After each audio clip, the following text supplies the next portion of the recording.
যে বাংলা শুধু নয়, ভারতবর্ষের রাজনৈতিক ইতিহাসে আজ অবধি এই ঘটনা ঘটেনি, এমন নগ্নভাবে, এমন উলঙ্গভাবে রাজনৈতিক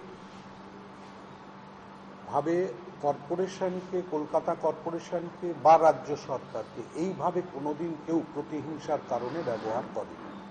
কোনো সরকার, কলকাতা কর্পোরেশন তো দূরের কথা, মুশকিল হচ্ছে যে অযোগ্য লোক যখন ক্ষমতায় থাকে এবং দাস প্রথা যখন চালু হয়, তখন যে কোন পর্যায়ে মানুষের সাধারণ সংস্কৃতিটা গিয়ে পৌঁছাতে পারে, এটা হলো তার প্রমাণ, জলজ্যান্ত প্রমাণ।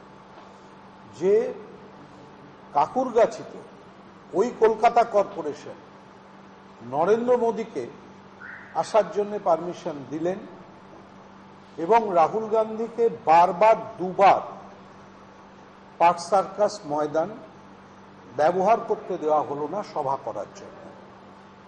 কোনো কারণ দেখানো গেল না, কোনো রকম পদ্ধতিগত, প্রথাগত কোনো ভুল কংগ্রেসের তরফ থেকে ছিল না। এতদ সত্ত্বেও এরা নির্লজ্জভাবে প্রত্যাখ্যান করলেন এবং এক একজন এক এক রকমের তার ব্যাখ্যা দেওয়ার চেষ্টা করছেন। এটা